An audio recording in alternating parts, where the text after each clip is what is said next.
안녕하세요, 여러분. 인생과 사연입니다. 평생 무릎이 닳도록 일해서 모은 돈을 하루아침에 잃은 날 밤, 50년 만에 남동생에게 전화가 걸려온 한 여인의 이야기입니다. 가장 바닥에 떨어지는 순간, 진짜 인연은 어떻게 찾아오는지 오늘 함께 느껴보셨으면 합니다. 시작 전 구독과 좋아요 먼저 눌러주시면 정말 큰 힘이 됩니다. 그럼 시작하겠습니다. 여러분이라면 어떻게 하시겠습니까? 평생 무릎이 닳도록 일해서 모은 돈을 30년을 믿어온 사람에게 하루아침에 전부 잃었습니다. 통장 잔액은 0원이 됐습니다. 자식들에게 전화를 걸었더니 돌아온 말은 위로가 아니라 한숨이었습니다. 그날 밤 혼자 앉아 있는데 전화기가 울렸습니다. 처음 보는 번호였습니다. 받아야 할지 말아야 할지 망설이다 전화를 들었더니 수화기 너머에서 50년 전에 헤어진 남동생의 목소리가 들려왔습니다. 여러분이라면 그 순간 어떻게 하시겠습니까? 이것은 73 박해란의 이야기입니다. 이 이야기를 시작하기 전에 잠시 구독, 좋아요 부탁드립니다. 큰 힘이 됩니다. 차갑게 식은 방 안이었습니다. 형광등 하나만 켜진 반지하 셋집, 그 좁은 방 한가운데 헤라는 아무것도 하지 못한 채 앉아 있었습니다. 손에는 경찰서에서 받아온 접수증 한 장이 들려 있었습니다. 종이가 구겨질 만큼 꽉 쥐고 있었지만 정작 손에는 아무런 힘도 없었습니다. 그날 오후 헤란의 통장 잔액은 0원이 되었습니다. 재개발 보상금으로 받은 8천만 원. 식당을 30년 넘게 운영하며 한 푼, 두 푼 모아온 저축. 노후에 아프면 병원비라도 쓰자고, 자식들 손 벌리지 말자고, 이불 속에서도 가슴을 쓸어내리며 지켜온 그 돈이었습니다. 전부였습니다. 헤란에게 남은 전부였습니다. 믿었던 사람이었습니다. 최진수, 30년 직이었습니다. 남편이 세상을 떠난 뒤 혼자 식당을 꾸려나가던 시절부터 알고 지낸 사람이었습니다. 밥값도 제때 내고 때로는 늦은 밤 헤란의 가게 앞에 과일 한 봉지를 놓고 가기도 했던 사람이었습니다. 그런 사람이 어느 날 조용히 말했습니다. 계란 씨, 이 나이에 돈을 그냥 묵혀두면 뭐합니까? 나를 믿어요. 내가 책임질게요. 헤라는 믿었습니다. 아니, 믿고 싶었던 것인지도 모릅니다. 세상 어딘가에 자신을 진심으로 걱정해주는 사람이 한 명쯤은 있다고 그렇게 믿고 싶었던 것인지도 모릅니다. 그러나 최진수는 사라졌습니다. 투자금을 받은 지 사흘 만에 연락이 끊겼습니다. 전화는 꺼져 있었고 사무실은 텅 비어 있었습니다. 피해자는 헤란만이 아니었습니다. 경찰 말로는 수십 명이 넘는다고 했습니다. 조직적인 투자 사기였습니다. 헤란은 경찰서에서 진술을 마치고 버스를 탔습니다. 한 정거장, 두 정거장, 버스가 몇 번을 서고 떠났는지도 몰랐습니다. 종점에서 다시 처음으로 돌아오는 버스를 탔고 그렇게 2시간을 멍하니 창밖을 바라봤습니다. 집에 돌아와서 제일 먼저 한 일은 큰아들에게 전화를 거는 것이었습니다. 엄마, 그러니까 제가 뭐라고 했어요? 모르는 사람 말 믿지 말라고 했잖아요. 지금 저도 애들 학원비에 대출 이자에 정신이 없는데 어떻게 하라고요? 전화는 3분도 안 돼서 끊겼습니다. 둘째 딸에게도 전화를 걸었습니다. 엄마, 나 지금 회의 중이야. 나중에 다시 얘기해. 뚜뚜뚜. 신호음만 남았습니다. 막내에게는 차마 전화를 걸지 못했습니다. 작년에 사업이 어렵다며 헤란에게 손을 벌린 아이였습니다. 그 아이에게까지 이 소식을 전하면 세 남매 중 누구 하나 헤란의 말을 끝까지 들어줄 것 같지 않았습니다. 헤란은 전화기를 방바닥에 내려놓았습니다. 형광등이 미세하게 깜빡였습니다. 창밖에서는 이웃집 텔레비전 소리가 벽을 타고 흘러들어왔습니다. 세상은 아무것도 달라지지 않은 것처럼 돌아가고 있었습니다. 그 평온함이 오히려 헤란을 더 깊은 곳으로 밀어 넣었습니다. 73년을 살았습니다. 17에 공장에 나가 돈을 벌었고 25에 결혼해서 아이 셋을 낳았고 35에 남편을 잃고 혼자 식당을 일으켰습니다. 무릎이 망가지도록 서 있었고 손등이 터지도록 일했습니다. 자식들 대학을 보내고 결혼을 시키고 그러고도 손을 벌리지 않으려고 이 나이에도 허리를 굽혔습니다. 그런데 이제 아무것도 없었습니다. 여러분이라면 이 순간 무슨 생각을 하시겠습니까? 무너지겠습니까? 아니면 버티겠습니까?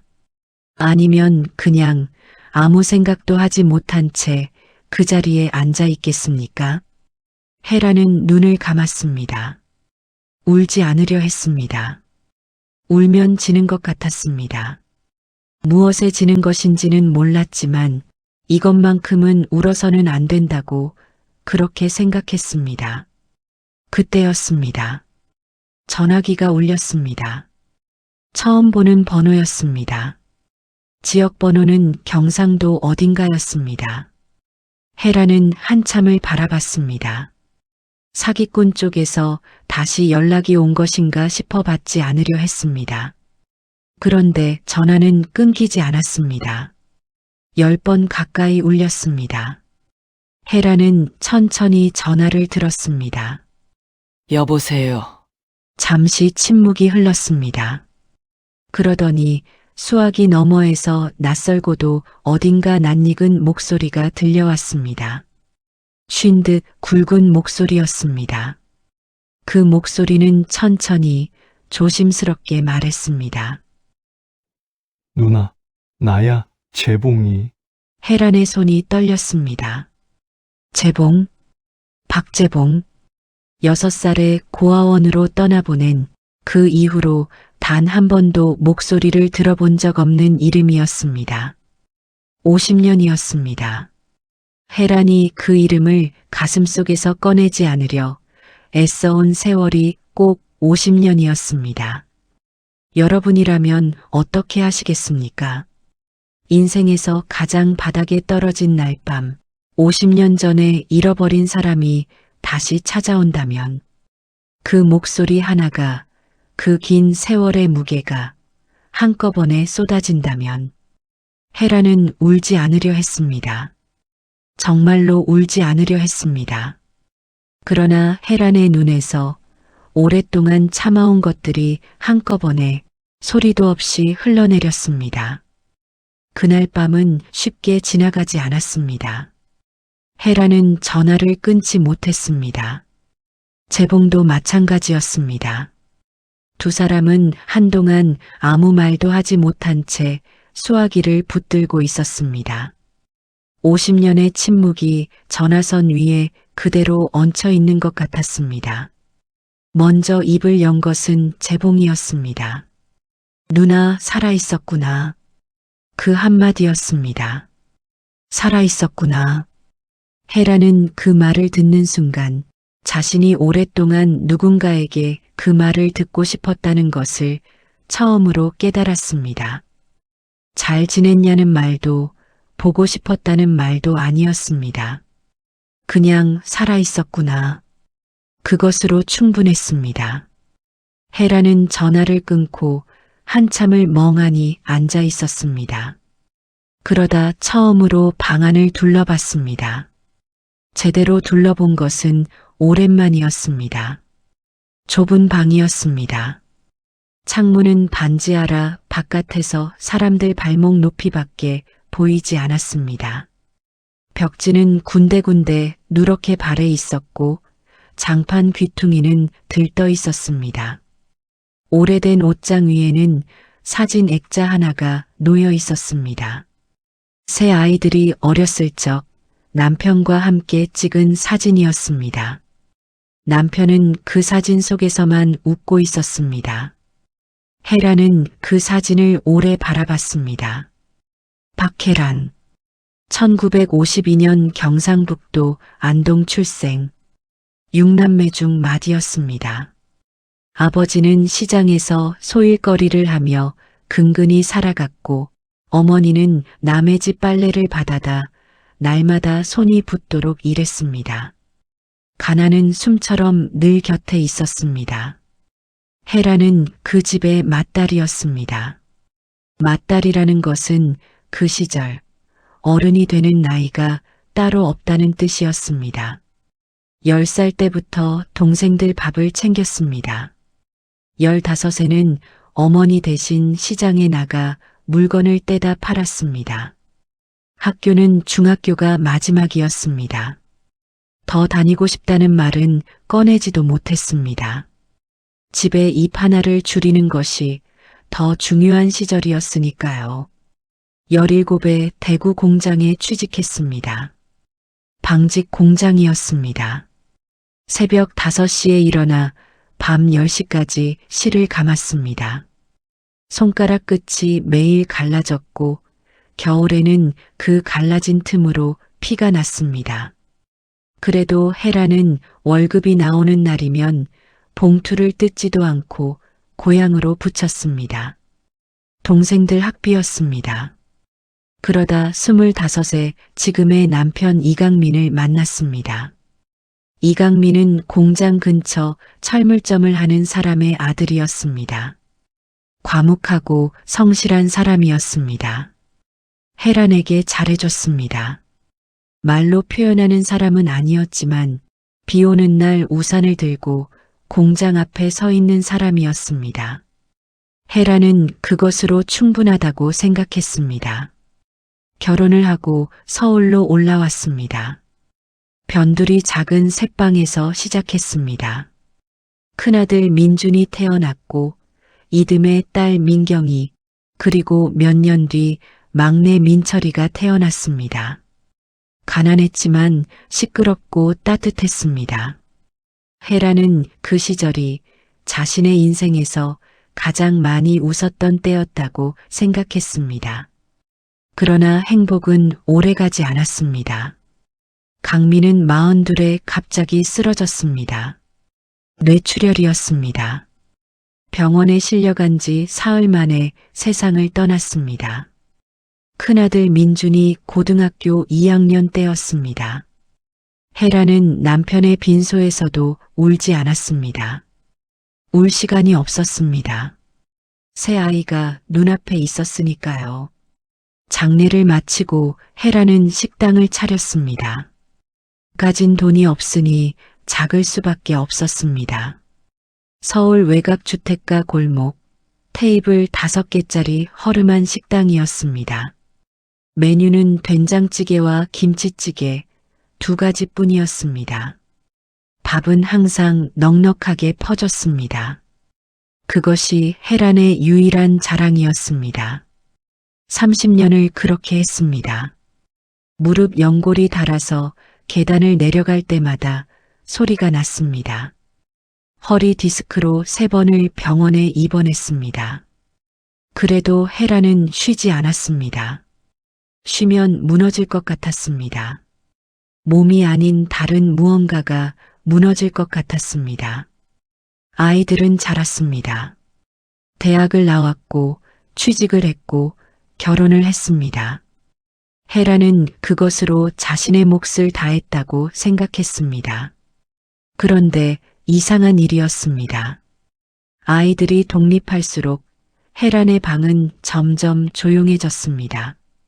조용한 것이 편한 줄 알았는데 그것이 아니었습니다. 조용한 것은 그냥 외로운 것이었습니다. 재개발 통보가 온 것은 3년 전이었습니다. 30년을 버텨온 식당 건물이 재개발 구역에 포함됐습니다. 보상금이 나왔습니다.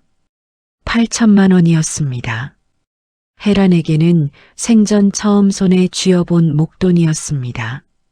식당은 문을 닫았습니다. 30년의 흔적이 한 달 만에 다 정리됐습니다.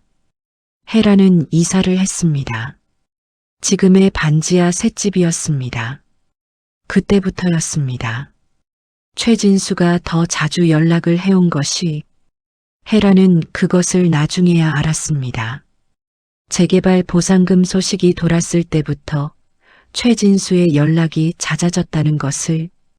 그러나 그때는 몰랐습니다. 그저 오래된 지인이 자신을 걱정해 준다고만 생각했습니다. 사람은 외로우면 믿고 싶어집니다. 특히 오랫동안 혼자였던 사람은 손을 내밀어 주는 것처럼 보이는 사람을 쉽게 믿어버립니다.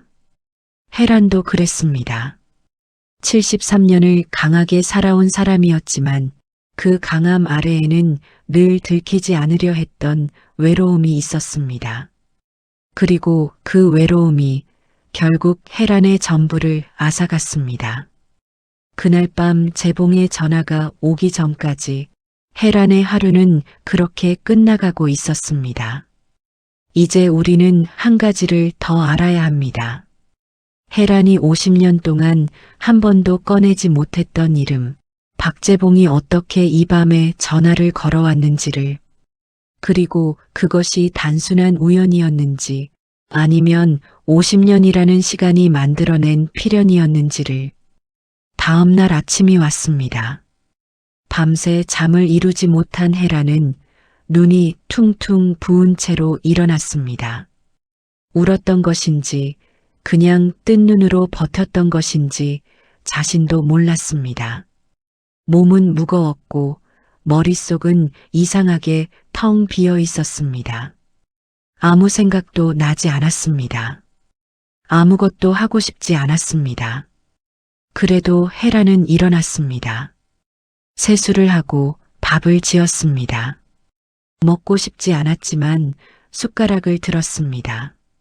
평생 그렇게 살아왔으니까요. 아무리 힘든 날도 밥은 먹었습니다. 밥을 먹어야 버틸 수 있고 버텨야 살 수 있다고 헤라는 그렇게 배웠습니다. 밥상을 물리고 전화기를 들었습니다. 큰아들 민준에게 다시 전화를 걸었습니다. 어젯밤 일이 마음에 걸렸습니다. 아들이 화가 나서 한 말이겠거니 하고 넘기려 했지만 그래도 엄마가 이런 상황인데 한 번쯤은 다시 연락이 올 줄 알았습니다. 그러나 민준에게서는 밤새 아무 연락이 없었습니다. 전화를 걸었습니다. 신호가 3번 울리고 민준이 받았습니다. 엄마, 나 지금 출근 준비 중이에요. 헤라는 잠깐 말을 고르다가 천천히 입을 열었습니다. 민준아, 어제 엄마가 너무 급하게 전화했나 보다. 그래도 8천만 원이 하루아침에 없어진 거잖니. 어떻게 해야 할지 모르겠어서. 민준의 대답은 짧았습니다. 엄마, 솔직히 말할게요. 저도 답답해요. 그 나이에 왜 모르는 사람 말 듣고 투자를 해요. 경찰에 신고했으면 기다려야죠. 제가 어떻게 해요, 지금. 그래도 너한테 말은 해야 할 것 같아서. 말은 들었어요. 근데 엄마, 저도 지금 여유가 없어요. 애들 학원비에 아파트 대출 이자에 매달 빠듯하게 살고 있는 거 엄마도 알잖아요. 제가 도와드리고 싶어도 현실이 안 돼요. 헤라는 아무 말도 하지 못했습니다. 그리고 엄마, 이참에 말씀드리는데요. 그 반지하 방도 좀 어떻게 하세요? 저희 집 근처로 오시든지. 그렇게 혼자 사시다가 이런 일 또 생기면 어떡해요? 헤라는 조용히 전화를 끊었습니다. 아들의 말이 틀린 것은 아니었습니다. 다 맞는 말이었습니다. 그런데 왜인지 가슴이 더 아팠습니다. 맞는 말인데도 위로가 되지 않는다는 것이 오히려 더 서러웠습니다. 오전 10시가 지나서 이미숙이 찾아왔습니다. 이미숙은 혜란이 식당을 하던 시절부터 단골이었습니다. 혼자 살면서 반찬할 기운이 없다며 매일같이 밥을 먹으러 왔던 사람이었습니다. 식당 문을 닫은 뒤에도 연락을 끊지 않았습니다. 둘 다 혼자였고, 둘 다 나이가 있었고, 둘 다 말이 많지 않은 사람이었습니다. 그것이 이상하게도 잘 맞았습니다. 미숙은 들어오자마자 혜란의 얼굴을 보고 말없이 냉장고를 열었습니다. 창거리를 꺼내 가스불을 켰습니다. 혜란은 말리지 않았습니다. 미숙이 음식을 하는 동안 혜란은 식탁에 앉아 어젯밤 일을 천천히 털어놓았습니다. 미숙은 냄비를 저으면서 들었습니다. 중간에 끊지 않았습니다. 혜란이 다 말할 때까지 기다렸습니다. 그러고 나서 조용히 말했습니다. 최진수, 그 사람 나도 좀 이상하다 싶었어. 너무 친절하잖아. 세상에 이유 없이 친절한 사람이 어딨어. 혜란은 쓴웃음을 지었습니다. 나도 알았어야 했는데 몰랐던 게 잘못이 아니야. 믿은 게 잘못도 아니고 나쁜 건 그 사람이지 내가 아니잖아. 미숙의 말은 짧았지만 혜란의 가슴 어딘가에 닿았습니다. 큰아들이 하루 종일 하지 못한 말을 미숙은 단 2마디로 해줬습니다. 그날 오후 혜란은 경찰서에 다시 들렀습니다. 수사 진행 상황을 물어보러 간 것이었습니다. 담당 경찰관은 자리를 비웠고 대신 다른 직원이 응대했습니다. 피해자가 많아 수사에 시간이 걸린다는 말, 연락이 오면 알려주겠다는 말, 어제와 똑같은 말이었습니다. 혜란은 더 묻지 않았습니다. 물어봐야 달라질 것이 없다는 것을 알았습니다. 돌아오는 길에 은행에 들렀습니다. 통장 잔액을 확인했습니다. 0원이었습니다. 이미 알고 있었지만 숫자로 보니 다시 가슴이 내려앉았습니다. 혜란은 ATM 앞에 한동안 서 있다가 천천히 밖으로 나왔습니다. 버스 정류장 벤치에 앉았습니다. 지나가는 사람들을 바라봤습니다. 장을 보러 가는 할머니, 유모차를 끄는 젊은 엄마, 이어폰을 끼고 빠르게 걷는 청년. 다들 자기 삶을 살고 있었습니다. 혜란만 멈춰 있는 것 같았습니다. 그때 전화가 왔습니다. 둘째 딸 민경이었습니다. 어제 회의 중이라고 끊었던 딸이었습니다. 혜란은 반가운 마음에 얼른 전화를 받았습니다. 엄마, 오빠한테 들었어. 사기 당한 거 맞아? 응, 맞아. 얼마나 됐어? 한 8천에 저축까지 합치면 거의 1억 가까이. 전화기 너머로 민경의 한숨소리가 길게 들렸습니다. 엄마, 어떻게 그걸 한 번에 다 줘? 진짜 나한테 먼저 얘기하지 그랬어. 내가 바쁠까 봐. 바빠도 그런 건 말해야지. 근데 엄마, 솔직히 나도 지금 도와드릴 형편이 아니야. 남편이 올해 이직하면서 수입이 반으로 줄었거든. 나도 빠듯해.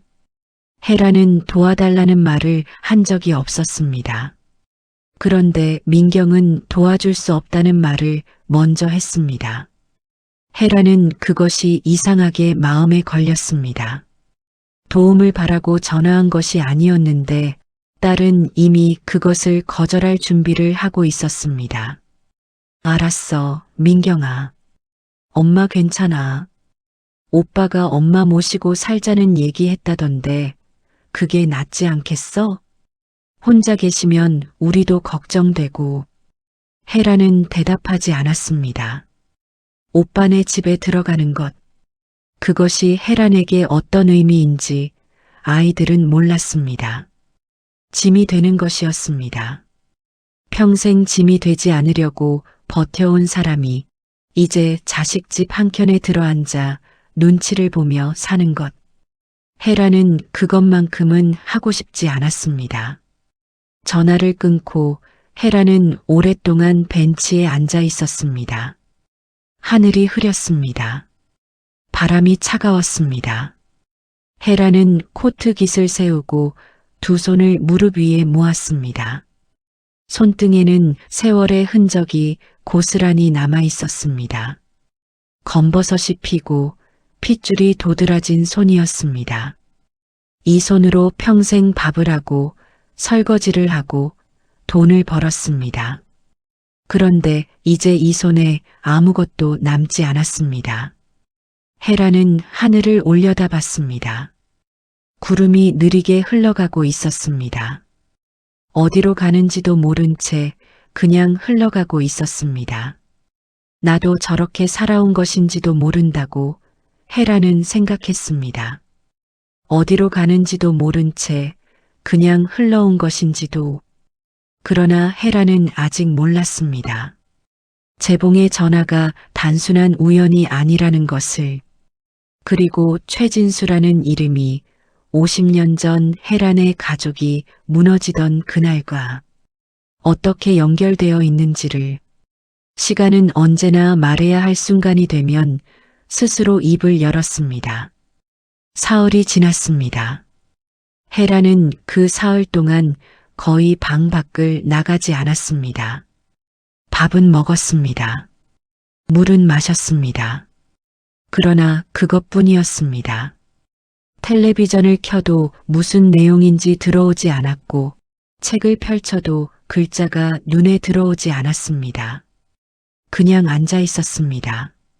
창문 너머로 사람들 발목이 지나가는 것을 바라보다가 어느새 날이 저물고 또 날이 밝았습니다. 나흘째 되는 날 아침 전화가 왔습니다. 재봉이었습니다. 누나, 밥은 먹었어? 짧은 말이었습니다. 그런데 헤라는 그 말에 눈물이 날 뻔했습니다. 아들도 딸도 사흘 동안 그 말을 한 번도 하지 않았습니다. 밥은 먹었냐고. 그 단순한 말을 50년 만에 찾아온 남동생이 먼저 해줬습니다. 먹었어. 거짓말하지 마. 목소리 들으면 알아. 헤라는 피식 웃었습니다. 언제 봤다고 목소리만으로 안다는 것인지. 그런데 이상하게도 그 말이 싫지 않았습니다. 두 사람은 그날부터 매일 전화를 했습니다. 처음에는 짧았습니다. 5분, 10분. 서로 말을 고르느라 침묵이 길었습니다. 50년의 공백은 쉽게 메워지지 않았습니다. 그러나 며칠이 지나면서 조금씩 달라졌습니다. 재봉이 목공소에서 있었던 일을 얘기하면 헤란이 식당 시절 이야기를 꺼냈습니다. 웃기는 것도 있었고 속상한 것도 있었습니다. 두 사람은 천천히 조심스럽게 서로의 시간 속으로 들어갔습니다. 그러던 어느 날 저녁이었습니다. 재봉이 뜬금없이 물었습니다. 누나, 혹시 최진수라는 사람 어떻게 알게 됐어? 헤라는 잠깐 멈췄습니다. 왜? 그 사람 알아? 아니, 몰라. 근데 그 이름이 좀 귀에 걸려서. 헤라는 최진수를 처음 만난 것이 30년 전 식당을 막 시작하던 무렵이라고 했습니다. 동네에서 작은 사업을 한다고 했고 점심때 자주 밥을 먹으러 왔다고 했습니다. 처음부터 이상한 사람은 아니었다고, 오히려 믿음직스러워 보였다고 했습니다. 재봉은 한동안 말이 없었습니다. 재봉아, 왜 그래? 아니야, 누나. 그냥 혹시나 해서. 아무것도 아니야. 재봉은 그렇게 말하고 화제를 돌렸습니다. 헤라는 더 캐묻지 않았습니다. 그러나 전화를 끊고 나서도 재봉의 목소리가 마음에 걸렸습니다. 뭔가를 알고 있는 사람의 목소리 같았습니다. 알면서 말하지 않는 사람의 목소리. 그로부터 이틀 뒤였습니다. 재봉이 택배 하나를 보내왔습니다. 경상도 어딘가에서 붙인 상자였습니다. 안에는 직접 만든 작은 나무 쟁반 하나와 곶감 한 봉지, 그리고 편지 한 장이 들어 있었습니다. 편지는 짧았습니다. 누나, 손재주가 없어서 별거 아니지만 곶감은 이 동네 것이 달아. 쟁반은 내가 만든 거야. 받아줘. 헤라는 쟁반을 한참 들여다봤습니다. 나무결이 고왔습니다. 투박하지 않았습니다. 오랫동안 나무를 다뤄온 사람의 손길이 느껴졌습니다. 헤라는 쟁반을 식탁 위에 올려놓고 물컵을 하나 얹었습니다. 이상하게 방안이 조금 달라 보였습니다. 그런데 상자 안에 편지 아래로 무언가가 더 들어 있었습니다. 낡은 봉투였습니다. 누렇게 바랜 오래된 봉투였습니다. 재봉의 편지에는 그것에 대한 언급이 없었습니다. 실수로 함께 들어간 것인지 아니면 의도적으로 넣은 것인지 알 수 없었습니다. 헤라는 봉투를 집어들었습니다. 봉투 안에는 사진 한 장이 들어 있었습니다. 낡고 빛바랜 흑백 사진이었습니다. 귀퉁이가 접혀 있었고 표면에 잠금이 가 있었습니다. 오래전에 찍힌 사진이었습니다. 헤라는 사진을 가까이 들여다봤습니다. 사진 속에는 아이들이 있었습니다. 여자아이 하나와 남자아이 하나였습니다. 여자아이는 7, 8살쯤 되어 보였고 남자아이는 5살쯤 됐습니다. 두 아이는 나란히 서서 카메라를 바라보고 있었습니다. 배경은 오래된 시골 마을이었습니다. 흙담이 보였고 감나무가 보였습니다. 헤라는 사진을 보는 순간 숨이 멎을 것 같았습니다. 여자아이는 헤란이었습니다. 그리고 남자아이는 재봉이었습니다. 헤어지기 전 아직 둘이 함께 있던 시절의 사진이었습니다. 헤라는 이 사진의 존재조차 몰랐습니다. 재봉이 어떻게 이것을 가지고 있었는지도 몰랐습니다. 그런데 사진 속에 세 번째 인물이 있었습니다. 두 아이 뒤로 조금 떨어진 곳에 한 남자가 서 있었습니다. 어른이었습니다. 사진이 흐려서 얼굴이 선명하지 않았지만 헤라는 그 윤곽을 한참 들여다봤습니다.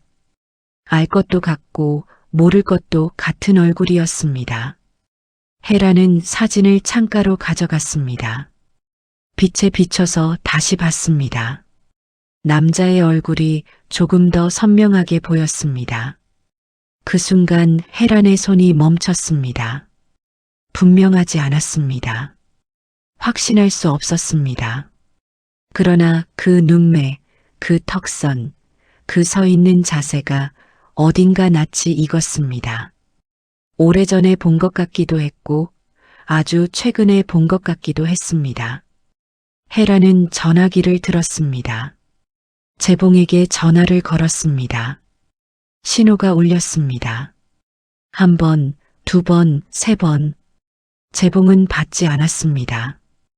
헤라는 전화기를 내려놓고 다시 사진을 봤습니다. 그 남자는 누구였습니까? 왜 재봉은 그 사진을 가지고 있었습니까? 그리고 왜 아무 말도 없이 이 사진을 상자 안에 넣어 보낸 것입니까? 헤라는 사진을 식탁 위 나무쟁반 옆에 내려놓았습니다. 창밖으로 저녁 해가 지고 있었습니다. 방 안이 주황빛으로 물들었습니다. 오래된 사진 속 두 아이의 얼굴 위로 그 빛이 조용히 내려앉았습니다. 무언가가 시작되고 있었습니다. 헤라는 아직 그것이 무엇인지 몰랐습니다. 그러나 그 사진 한 장이 50년 동안 닫혀있던 문이 열쇠라는 것을 시간이 지나면 알게 될 것이었습니다. 자, 잘 보고 계신가요? 헤란이 그 사진 속에서 낯익은 얼굴을 발견하는 순간 저도 이 이야기를 만들면서 가슴이 먹먹했습니다. 50년이라는 시간이 이렇게 하나로 이어져 있다는 것이 참 무섭기도 하고 또 신기하기도 했습니다. 아직 더 깊은 이야기가 남아 있습니다. 조금만 더 함께 해주세요. 재봉에게서 답장이 온 것은 다음 날 오전이었습니다. 전화가 아니라 문자였습니다. 재봉답지 않게 긴 문자였습니다. 누나, 어젯밤에 전화 못 받아서 미안해. 사진 봤지? 할 말이 있어. 전화 말고 직접 만나서 얘기하고 싶어. 내가 서울로 올라갈게. 괜찮으면 날짜 알려줘. 혜라는 문자를 3번 읽었습니다. 할 말이 있다. 직접 만나서 얘기하고 싶다. 전화로는 안 된다는 것이었습니다. 전화로 할 수 없는 이야기라는 것이었습니다. 혜라는 가슴이 조용히 내려앉는 것을 느꼈습니다. 좋은 이야기는 아닐 것 같았습니다. 그러나 피할 수는 없었습니다. 아니, 피하고 싶지 않았습니다. 50년을 모르고 살았지만 이제는 알아야 할 것 같았습니다. 혜라는 답장을 보냈습니다. 이번 주 토요일에 와.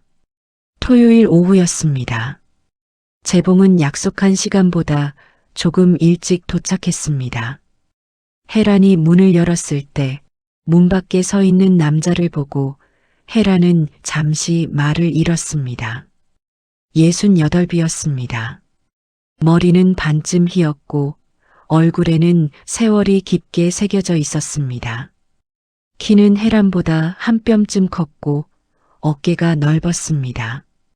그런데 그 눈이었습니다. 그 눈만큼은 6살적 재봉과 똑같았습니다. 크고 까맣고 무언가를 참고 있는 것 같은 눈이었습니다. 혜라는 아무 말도 하지 못한 채 한참을 바라봤습니다. 재봉도 마찬가지였습니다. 먼저 입을 연 것은 혜란이었습니다. 들어와. 한마디였습니다. 그러나 그 한마디 안에 50년이 들어 있었습니다. 재봉은 들어오면서 식탁 위에 놓인 나무 쟁반을 봤습니다. 자신이 만든 것이었습니다. 쟁반 위에 물컵이 올려져 있었습니다. 재봉은 아무 말 없이 자리에 앉았습니다. 혜란이 차를 내왔습니다. 두 사람은 마주 앉아 찻잔을 들었습니다. 처음에는 날씨 이야기를 했습니다. 서울이 춥다는 이야기, 경상도는 요즘 어떻다는 이야기. 둘 다 알고 있었습니다. 이것이 본론이 아니라는 것을. 찻잔이 반쯤 비었을 때 재봉이 먼저 말을 꺼냈습니다. 누나, 그 사진 속 남자 알아봤어? 혜라는 천천히 고개를 저었습니다. 확실하지 않아. 얼굴이 흐려서. 재봉은 품 안에서 무언가를 꺼냈습니다. 또 다른 사진이었습니다. 이것은 컬러 사진이었습니다. 오래되지 않은 사진이었습니다. 재봉이 사진을 식탁 위에 내려놓았습니다. 혜라는 사진을 들여다봤습니다. 한 남자가 찍혀 있었습니다. 60대 중반쯤 되어 보이는 남자였습니다. 양복을 잘 차려입은 모습이었습니다. 어딘가 행사장처럼 보이는 곳에서 찍힌 사진이었습니다. 혜란의 눈이 멈췄습니다. 최진수였습니다. 이 사진 어디서 났어? 재봉이 천천히 말했습니다. 3년 전에 내가 사는 동네 지역 신문에 났어. 지역 투자 설명회 한다고. 나는 그때 그 사람 얼굴을 보고 이상하다 싶었어. 어디서 봤는지 한동안 생각했는데 나중에야 생각났어. 그 흑백 사진이었어. 혜라는 두 사진을 번갈아 봤습니다. 흑백 사진 속 남자와 컬러 사진 속 최진수. 나이 차이가 있었지만 분명했습니다. 같은 사람이었습니다. 재봉아, 이 사람이 그 사진 속에 있었다는 거야? 응. 그럼 이 사람이 우리 어릴 때부터 아는 사람이라는 거야? 재봉은 대답 대신 찻잔을 내려놓았습니다. 그러고는 천천히 입을 열었습니다. 누나, 나 고아원에서 나온 뒤에 우리 가족이 왜 그렇게 됐는지 알아보려고 한 적 있어. 한참 지나서 내가 한 30대쯤 됐을 때, 그때 수소문을 많이 했어. 아버지 친구들도 찾아가 보고 그 동네 어른들도 만나보고 헤라는 숨을 죽이고 들었습니다. 그때 알게 됐어.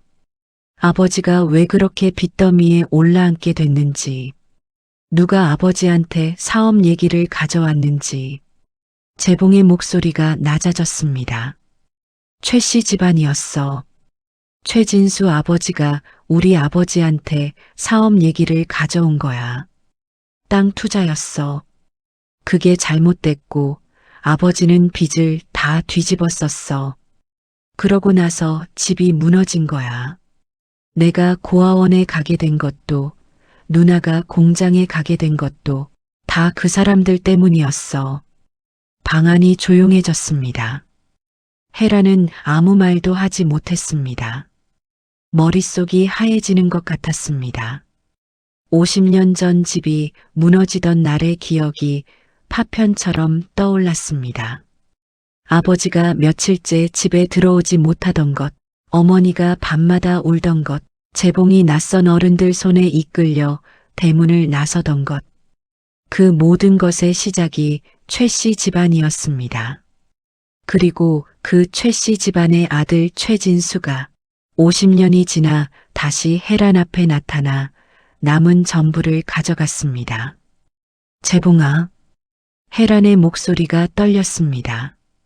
그 사람이 나를 처음부터 알고 접근한 걸까? 재봉은 대답하지 않았습니다. 대신 창밖을 바라봤습니다. 그 침묵이 대답이었습니다. 헤라는 두 손을 무릎 위에 모았습니다. 손이 떨렸습니다. 분노인지 슬픔인지 허탈함인지 알 수 없었습니다. 아마 셋 다였을 것입니다. 그런데 그 순간 헤란의 머릿속에 한 가지가 스쳤습니다. 최진수가 자신에게 처음 접근한 시기, 식당을 막 시작하던 무렵이었습니다. 그때 헤라는 막 서울에 자리를 잡은 상태였습니다. 아는 사람도 많지 않았고 남편을 잃은 지 얼마 되지 않아 가장 취약했던 시절이었습니다. 그리고 최진수는 바로 그때 나타났습니다. 우연이 아니었습니다. 처음부터 우연이 아니었습니다. 그러나 아직 끝이 아니었습니다. 재봉이 알고 있는 것은 그것만이 아니었습니다. 더 깊은 곳에 더 오래된 비밀이 있었습니다. 재봉은 그것을 아직 꺼내지 않았습니다. 꺼낼 준비가 되지 않은 것인지 아니면 헤란이 받아들일 준비가 됐는지를 먼저 살피는 것인지 알 수 없었습니다. 시간은 다시 흘렀습니다. 그리고 그 비밀은 머지않아 스스로 모습을 드러낼 것이었습니다. 재봉은 그날 헤란의 집에서 하룻밤을 묵었습니다. 헤란이 붙잡은 것도 아니었습니다. 재봉이 일어서려다 멈춘 것이었습니다. 버스 시간을 확인하는 척하다가 전화기를 내려놓고 그냥 앉아 있었습니다. 헤란도 가라는 말을 하지 않았습니다. 두 사람은 그렇게 밤이 깊도록 마주 앉아 있었습니다. 처음에는 아무 말도 하지 않았습니다. 텔레비전도 켜지 않았습니다. 그냥 조용한 방 안에 두 사람이 앉아 있었습니다. 가끔 바람 소리가 들렸고 가끔 위층에서 발소리가 들렸습니다. 그 고요함이 불편하지 않았습니다.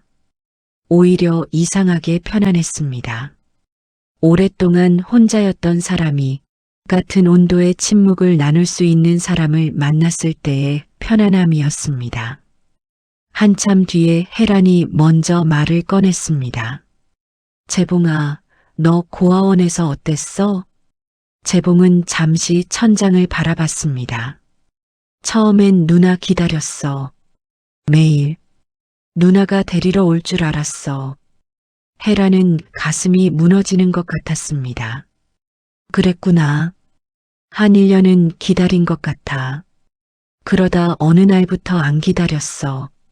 기다리는 게 너무 힘들어서. 재봉의 목소리는 담담했습니다. 오래전에 이미 다 삭힌 사람의 목소리였습니다. 그러나 그 담담함이 오히려 더 아팠습니다. 울면서 말하는 것보다 울지 않고 말하는 것이 더 깊은 상처라는 것을 헤라는 알았습니다. 미안하다, 재봉아.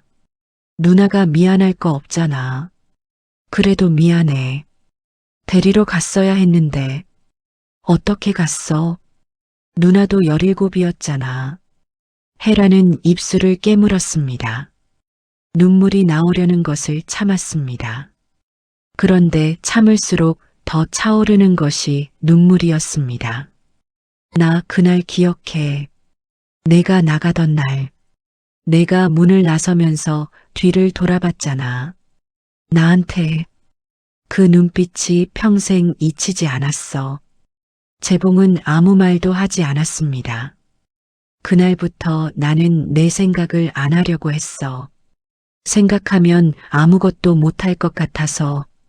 공장에서 일할 때도, 식당 할 때도, 아이들 키울 때도 내 생각이 나면 무조건 딴 생각을 했어. 그렇게 50년을 살았어.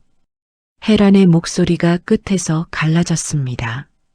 그런데 사실은 한 번도 잊은 적이 없었어. 재봉아. 재봉은 고개를 숙였습니다. 어깨가 미세하게 떨렸습니다. 울고 있는 것이었습니다. 소리는 내지 않았습니다.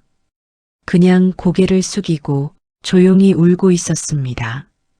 헤란도 더 이상 참지 않았습니다. 두 남매는 그렇게 아무도 보는 사람 없는 좁은 반지하 방 안에서 50년치의 것들을 소리 없이 흘렸습니다. 다음 날 아침이었습니다. 재봉은 일찍 일어나 헤란 몰래 밥을 지었습니다. 냉장고를 열어보고 있는 것으로 된장찌개를 끓였습니다. 솜씨가 나쁘지 않았습니다.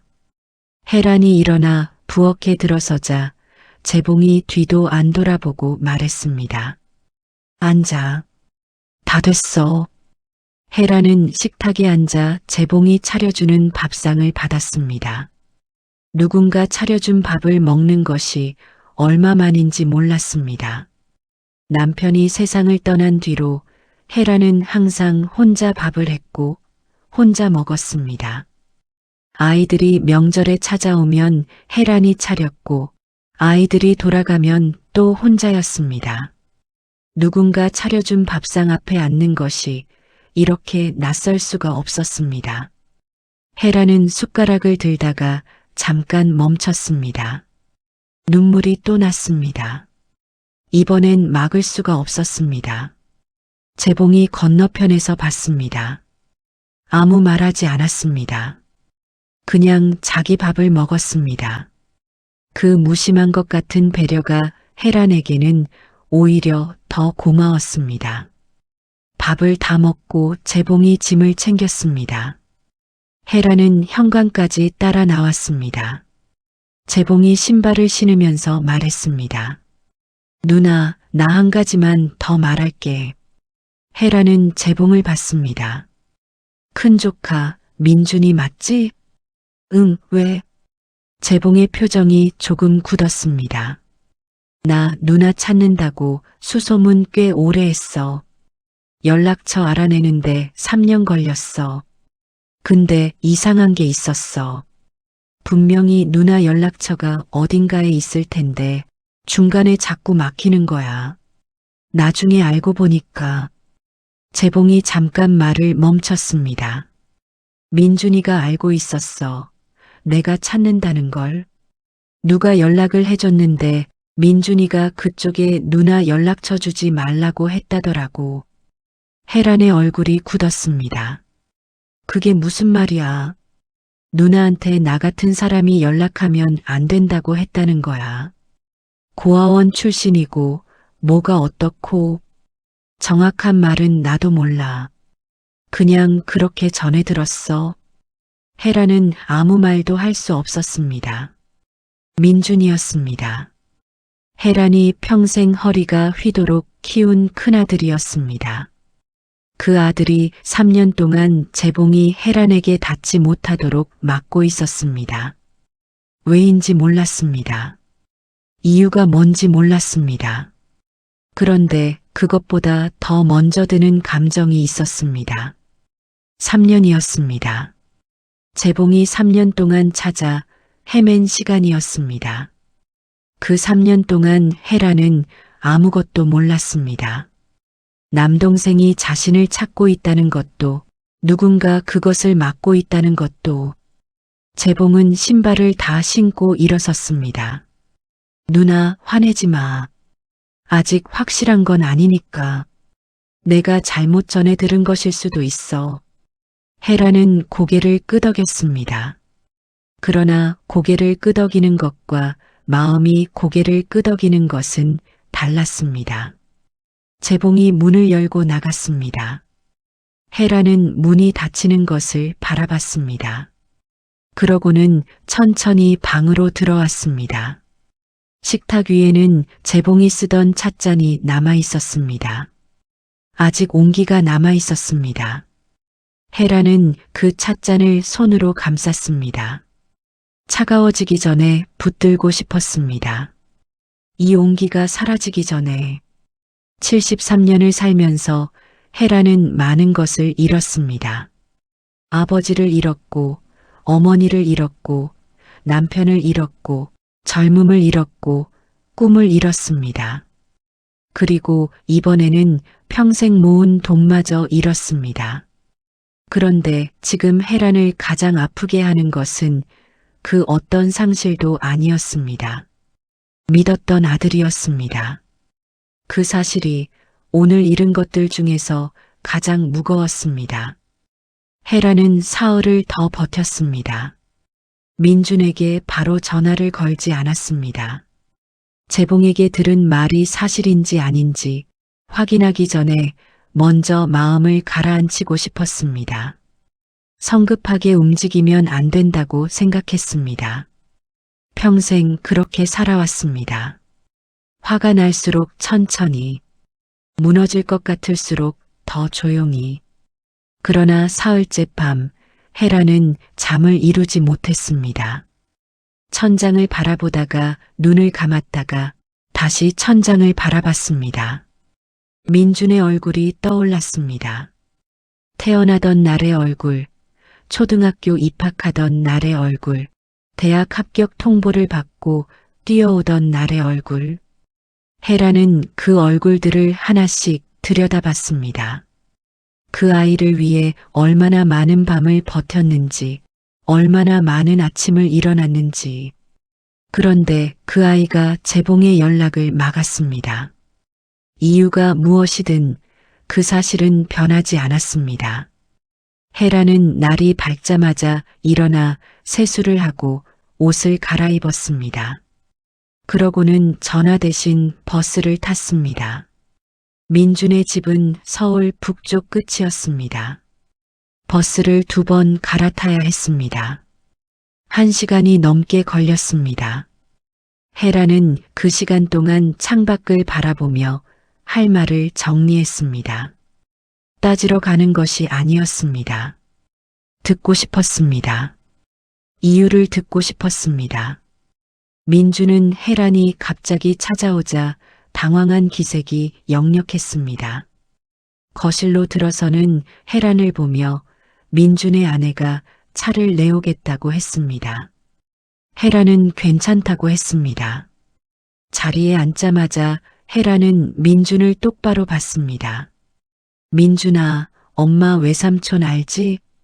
민준의 표정이 미세하게 굳었습니다. 외삼촌이요?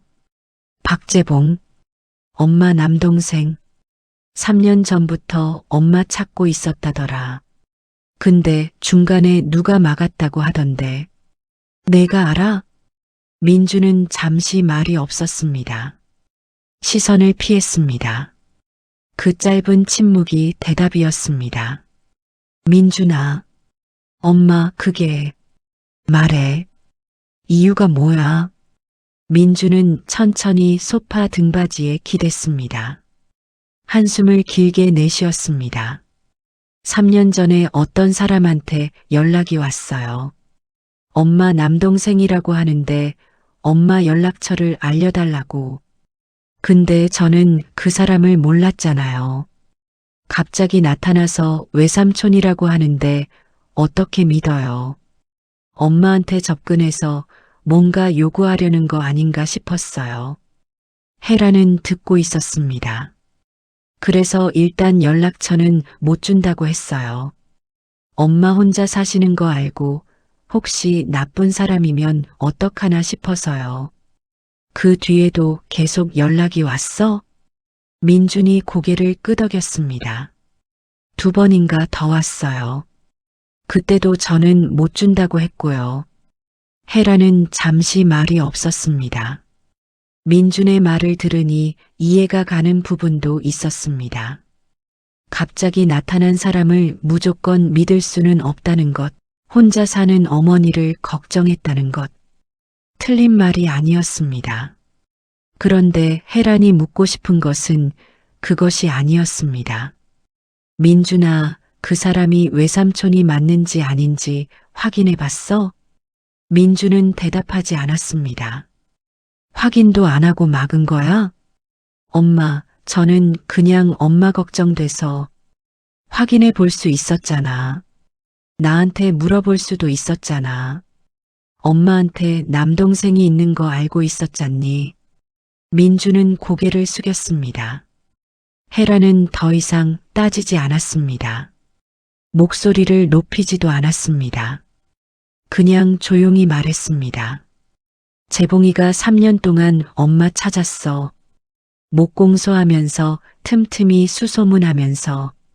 엄마는 그 3년 동안 아무것도 몰랐어. 그리고 그 사이에 엄마는 최진수한테 다 잃었어. 민준이 고개를 들었습니다. 최진수가 누구예요? 엄마 돈 사기친 사람. 재봉이는 나쁜 사람이 아니었어. 진짜 나쁜 사람은 따로 있었어. 민준의 얼굴이 창백해졌습니다. 헤라는 천천히 일어섰습니다. 민준아, 엄마가 너 탓하려는 게 아니야. 내가 나쁜 마음으로 한 게 아닌 거 알아. 근데 엄마가 오늘 여기 온 건 한 가지만 말하려고 온 거야. 헤라는 민준을 똑바로 바라봤습니다. 앞으로는 엄마 일을 엄마 대신 결정하지 마라. 엄마가 73이지만 아직 내 인생은 내가 결정할 수 있어. 민준은 아무 말도 하지 못했습니다. 헤라는 돌아서서 현관으로 걸어갔습니다. 집으로 돌아오는 버스 안에서였습니다. 미숙에게서 전화가 왔습니다. 목소리가 평소와 달리 조금 들떠 있었습니다. 헤라나, 나 방금 뉴스 봤는데 최진수 잡혔대. 경찰이 어젯밤에 검거했다고. 헤라는 숨을 멈췄습니다. 진짜야? 응. 피해자가 60명이 넘는다고. 피해 금액도 어마어마하다고 하던데. 뉴스에 얼굴도 나왔어. 헤라는 창밖을 바라봤습니다. 버스는 계속 달리고 있었습니다. 바깥 풍경이 빠르게 지나갔습니다. 최진수가 잡혔습니다. 통쾌하냐고 묻는다면 꼭 그렇지만은 않았습니다.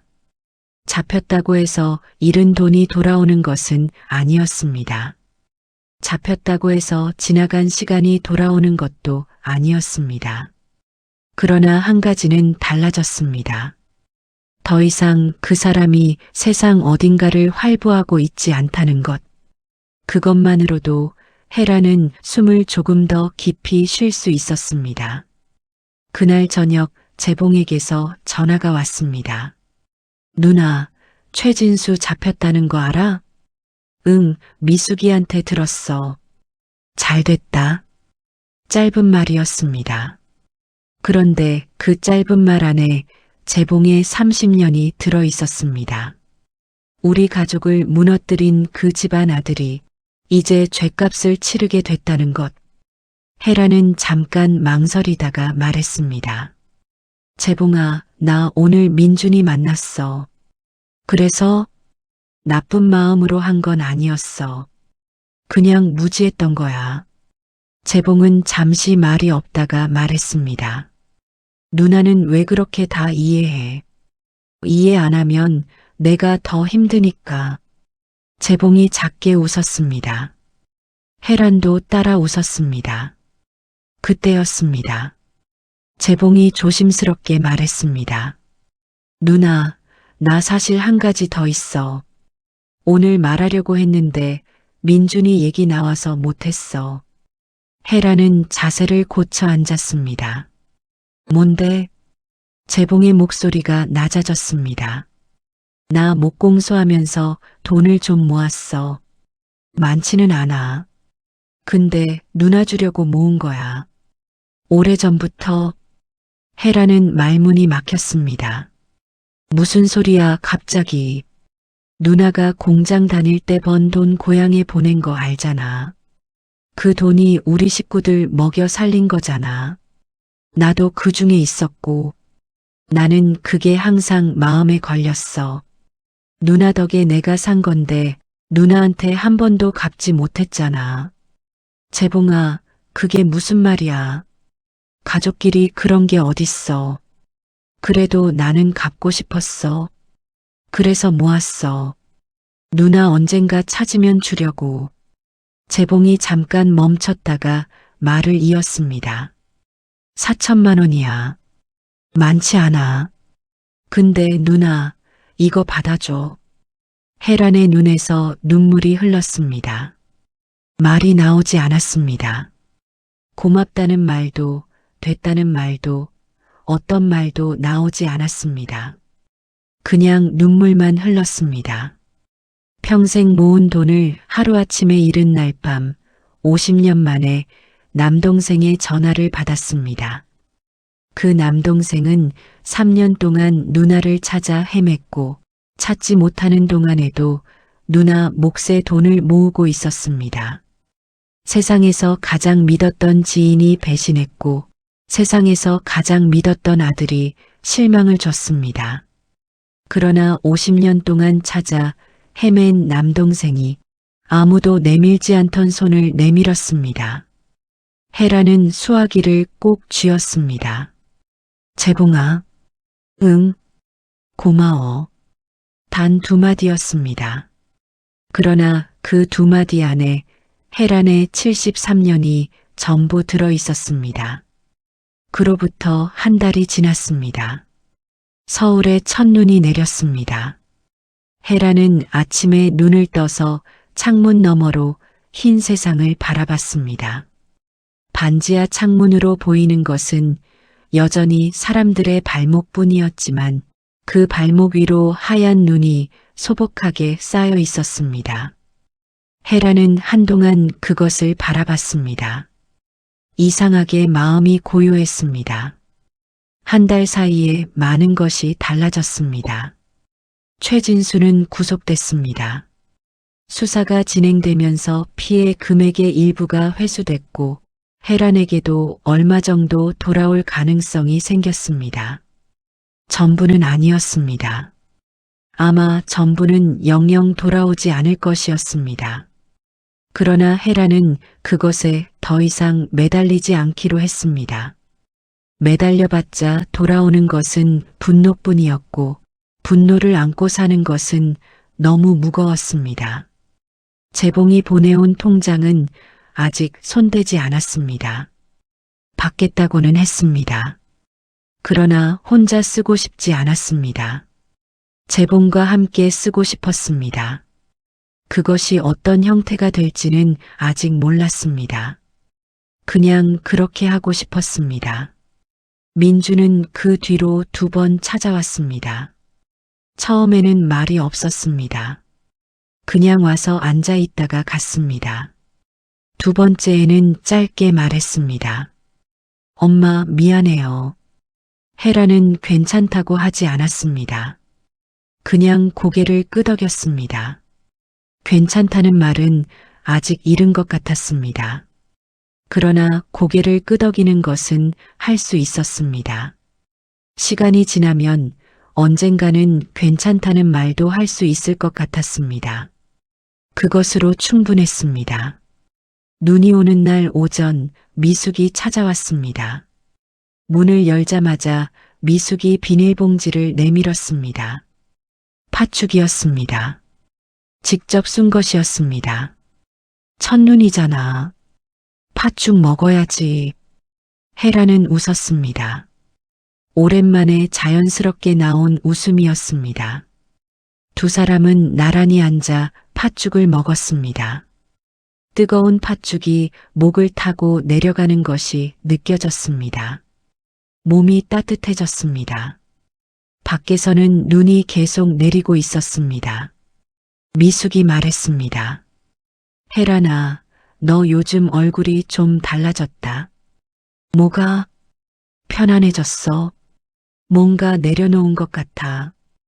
헤라는 팥죽 숟가락을 들면서 잠깐 생각했습니다. 내려놓은 것. 맞는 말이었습니다. 헤라는 지난 한 달 동안 많은 것을 내려놓았습니다. 최진수에 대한 분노를 내려놓았고 민준에 대한 실망을 조금씩 내려놓고 있었습니다. 그리고 오랫동안 가슴 깊이 묻어뒀던 재봉에 대한 미안함도 조금씩 내려놓고 있었습니다. 내려놓는다는 것은 잊는다는 것이 아니었습니다. 그것이 있었다는 것을 인정하면서 그래도 계속 살아가겠다는 것이었습니다. 미수가, 나 요즘 한 가지 생각을 많이 해. 뭔데? 헤라는 창밖을 바라봤습니다. 눈이 소복하게 쌓이고 있었습니다. 내가 평생 강하게 살았다고 생각했어. 혼자서도 잘 버텼다고. 근데 이번에 알았어. 내가 강했던 게 아니었어. 그냥 손 내밀 줄을 몰랐던 거야.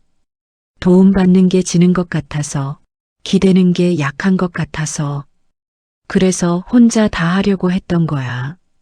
미숙은 조용히 듣고 있었습니다. 재봉이가 손을 내밀었을 때, 나 처음에 받아야 하나 말아야 하나 한참 망설였어. 그런데 생각해보니까 손을 내미는 사람한테 손을 잡아주는 것도 용기더라고. 그냥 받아들이는 것도 용기야. 미숙이 말했습니다. 맞아. 받는 것도 용기야. 두 사람은 한동안 말없이 팥죽을 먹었습니다. 그날 오후 헤라는 재봉에게 전화를 걸었습니다. 재봉아, 나 한 가지 제안이 있어. 뭔데? 너 목공소 서울로 옮길 생각 없어? 재봉이 잠깐 침묵했습니다. 갑자기가 아니야. 생각해봤어. 우리 이제 나이가 있잖아. 나는 서울이고 너는 경상도고 이렇게 멀리 있으면 보기도 힘들잖아. 그리고 솔직히 말하면 헤란이 잠깐 멈췄습니다. 나 이제 혼자 있기 싫어. 재봉은 아무 말도 하지 않았습니다. 그러나 전화기 너머로 재봉이 울고 있다는 것을 헤라는 알았습니다. 소리가 나서가 아니었습니다. 그냥 알았습니다. 50년의 공백을 넘어서 피를 나눈 사람끼리는 그런 것이 느껴졌습니다. 한참 뒤에 재봉이 말했습니다. 생각해 볼게. 빨리 생각해. 재봉이 웃었습니다. 알았어, 누나. 전화를 끊고 헤라는 창가에 서서 밖을 바라봤습니다. 눈은 오후가 되어도 계속 내렸습니다. 반지하 창문 너머로 보이는 세상은 여전히 발목 높이뿐이었습니다. 그러나 그 발목들 위로 하얀 눈이 쌓여 있었고 누군가 지나갈 때마다 눈 위에 발자국이 생겼습니다. 저마다의 방향으로, 저마다의 속도로. 헤라는 그 발자국들을 바라봤습니다. 73년을 살았습니다. 앞으로 몇 년을 더 살지 몰랐습니다. 그러나 한 가지는 알았습니다. 남은 시간만큼은 혼자 버티는 것이 아니라 함께 걸어가고 싶었습니다. 돈은 잃었습니다. 그러나 잃으면서 얻은 것이 있었습니다. 50년 만에 찾은 남동생, 묵묵히 곁을 지켜준 친구, 그리고 손을 내미는 것도, 손을 잡는 것도 용기라는 것을 알게 된 자신. 헤라는 그것으로 충분하다고 생각했습니다. 아니, 충분한 것 이상이었습니다. 살면서 가장 바닥에 떨어진 날 밤에 진짜 인연은 그렇게 찾아왔습니다. 두드리지 않아도, 부르지 않아도, 포기하지 않은 사람은 결국 닿게 되어 있었습니다. 헤라는 창가에 서서 눈 내리는 골목을 오래 바라봤습니다. 그리고 처음으로 오늘 하루가 나쁘지 않다고 생각했습니다. 봄이 왔습니다. 서울 외곽 골목 한켠에 작은 목공소가 하나 생겼습니다. 간판은 소박했습니다. 손으로 직접 쓴 글씨였습니다. 가게 안에서는 나무 깎는 소리가 났습니다. 그 옆 작은 탁자에는 된장찌개 냄비가 올라와 있었습니다. 헤란이 끓인 것이었습니다. 재봉이 대패질을 멈추고 탁자 쪽을 바라봤습니다. 다 됐어? 조금만 더 기다려. 재봉은 다시 대패를 들었습니다. 나무 향이 방 안에 퍼졌습니다. 헤라는 찌개를 저으면서 창밖을 봤습니다. 봄볕이 골목 안으로 비스듬히 들어오고 있었습니다. 식탁 위에는 나무 쟁반이 놓여 있었습니다. 재봉이 만든 것이었습니다. 그 위에 물컵 2개가 나란히 놓여 있었습니다. 이제는 2개였습니다. 이 이야기를 끝까지 함께 해주셔서 감사합니다. 헤란의 이야기가 마음에 닿으셨다면 구독과 좋아요 부탁드립니다. 여러분의 응원이 다음 이야기를 만드는 힘이 됩니다. 네, 끝까지 함께 해주셔서 진심으로 감사드립니다. 돈은 잃었지만 50년 만에 남동생을 다시 얻은 헤란. 살면서 가장 힘든 날에 찾아온 진짜 인연이 여러분 마음속에도 조금이나마 따뜻하게 남았으면 좋겠습니다. 다음 이야기로 또 찾아오겠습니다. 감사합니다.